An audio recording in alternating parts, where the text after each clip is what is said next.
Salvete omnes, this is Emilia, also known as TheMartianGeek, and welcome back to another episode of Super Mario Bros. 3. We spent last episode in the sky! We're in the Skyland, but we're not Skylanders. But we did go through 5-4, 5-5, 5-6, and 5-7, and had a bit of confusion in 5-7 actually. I swear, playing the game as a kid, I tried going through that pipe, and nothing happened. So, whatever, I guess. You got to see it, and I got to see it. And we have one space in our inventory that's just begging to be filled. So, let's pick a box. For its contents will help us on our way. And we get a mushroom, which won't help us on our way that much, especially since it'll probably be the first thing I get rid of when I start having to trash more items. Which, given that my inventory is full, will be very soon. But anyway, moving on to the second fortress of World 5, and that first jump, once again, it helps to have a raccoon suit. The gimmick of this one is pretty obvious. There is lava on the ceiling. What a sky world has to do with upside down lava, or really lava in general, double the amount of lava, I'm really not sure. Well, okay, I guess all fortresses have lava pretty much, but oh yeah, and we get a star too. But this fortress has lava pretty much all over the entire ceiling and the entire floor. And single tile wide jumps, those are always fun. This isn't too difficult a stage, and I rather like it. I like the gimmick. Lava on the ceiling, you don't see that every day. In fact, you see that surprisingly little in these games. Oh, surprise Podoboo. Yeah, I'd think for sure that in some future Mario game they would have had lava on the ceiling again, and interestingly, there's even lava in the path leading up to Boom Boom, and I think that's the first time, the only place you can actually die in the path before Boom Boom. But yeah, nothing to say about Boom Boom himself. Standard Boom Boom battle. He doesn't get a chance to attack and all. Seriously though, why haven't there been more stages with lava on the ceiling like that? In fact, I've never even really seen it crop up in Super Mario World hacks. It's not like it would be hard to pull off. I mean, you take the block and you flip it upside down, and you have profit. Should I try to go for the star this time? No, I shouldn't, and I have a 50-50 chance, and I failed. I'm starting to think at this point I should just click randomly and see if it works out any better. So, star.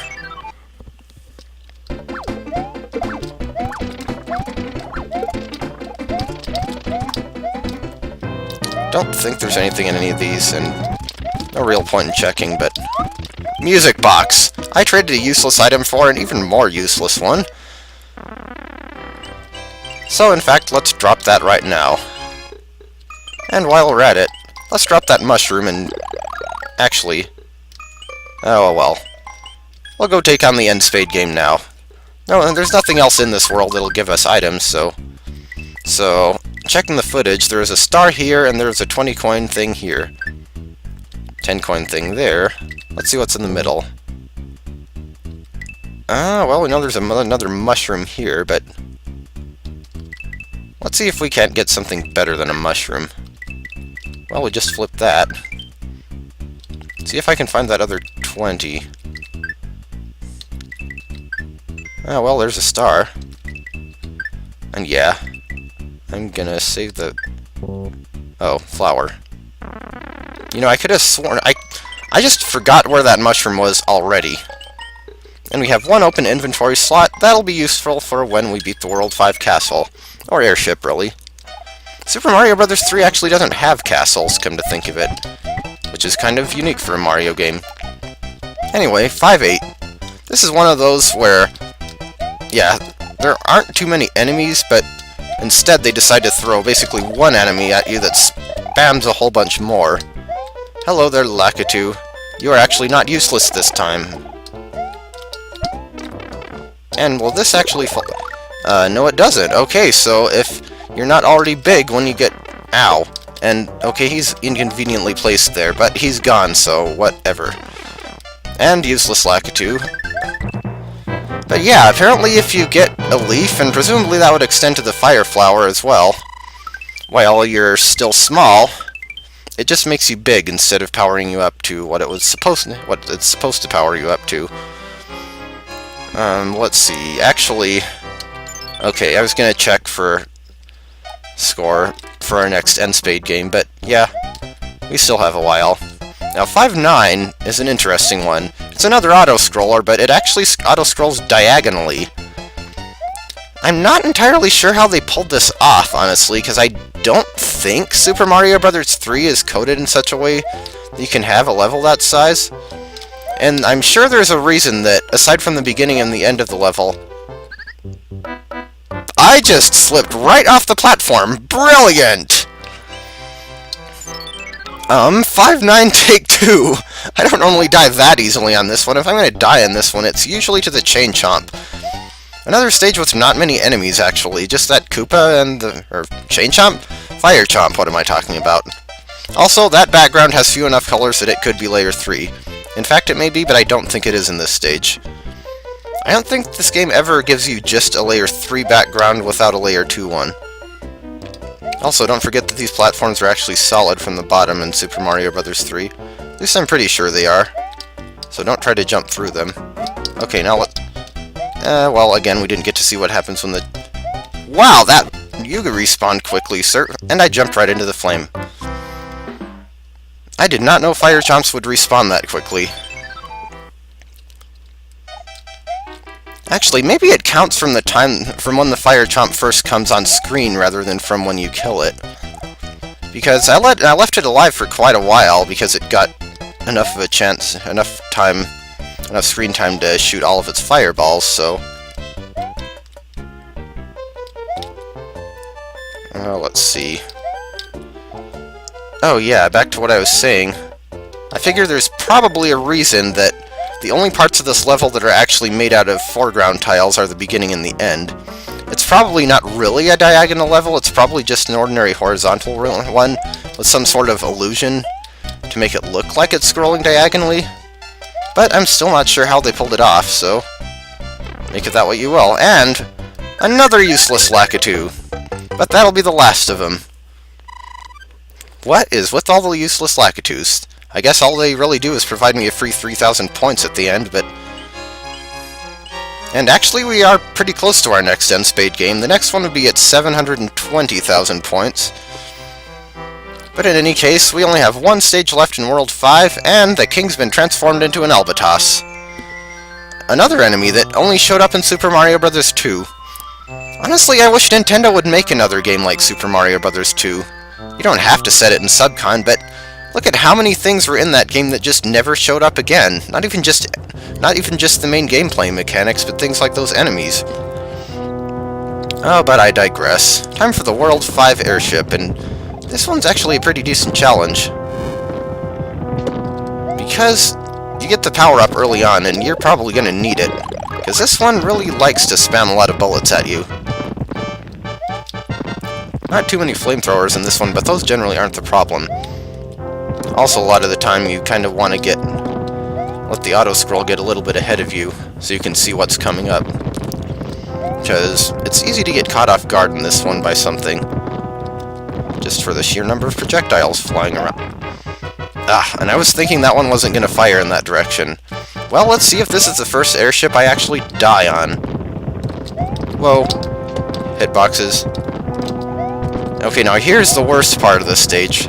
That is a lot of cannons.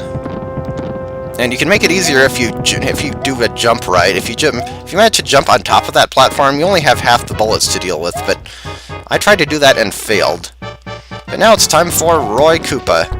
He's pink and he shakes the ground, and I swear I jumped there, god darn it. So yeah, I died to a Koopaling for the first time. And the airship went nowhere? What? I didn't know it could even do that. It wouldn't have mattered too much if the airship had flown away, because I already beat all the levels, but... Yeah, no intro cutscene this time. We're just starting from the beginning of the real level. And is that actually the only flamethrower in this stage? Wasn't really keeping track. Okay, let's not lose our power-up this time.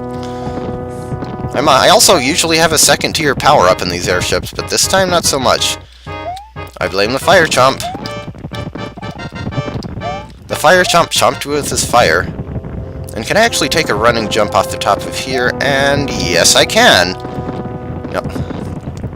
Yes, I see you, Mr. Cannon down there. You're the thing that made me small for the boss. Well, I'm just gonna ignore you and see how you feel about that.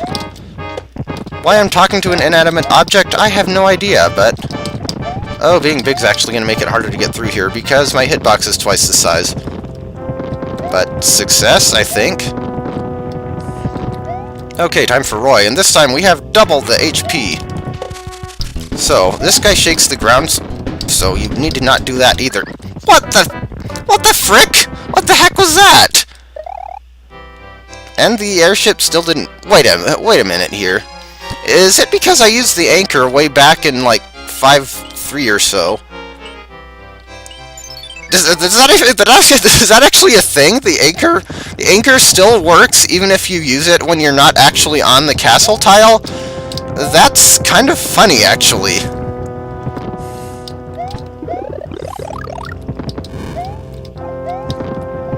But anyway, take 3.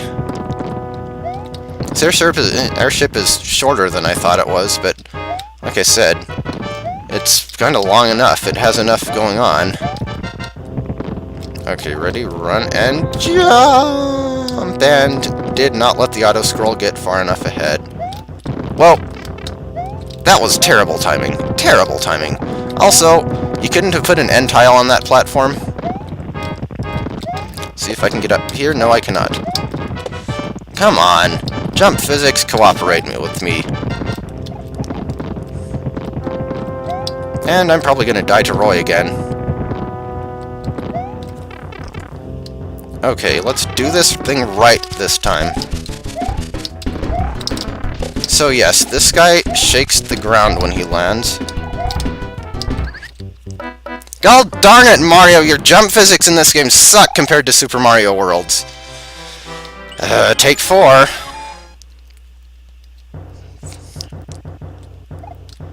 I'm gonna have to start cutting these.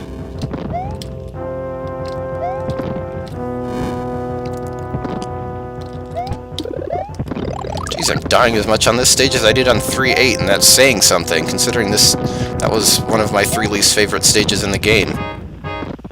And this one isn't supposed to be all that bad.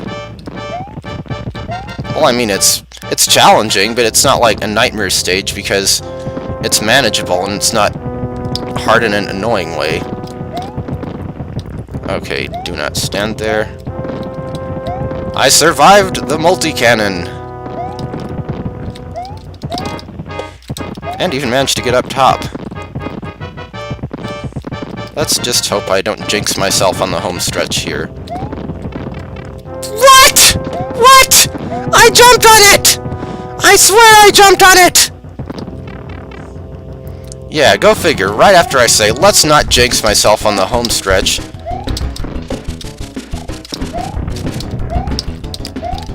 Okay, geez, boss down. Why was that so difficult? Man. I am good at video games sometimes. Unfortunately, today is not one of those times.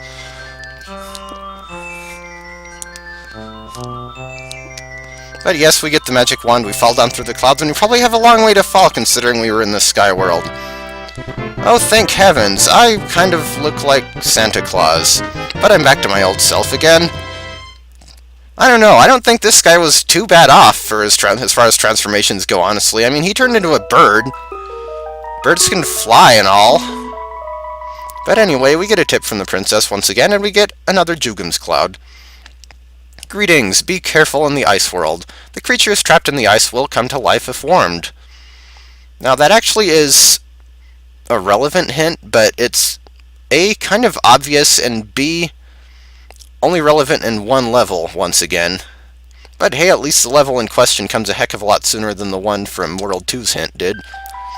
But yes, we will be moving on to World 6 next time, which, as you can see and hear, is the ice world of the game. So, I will see you then.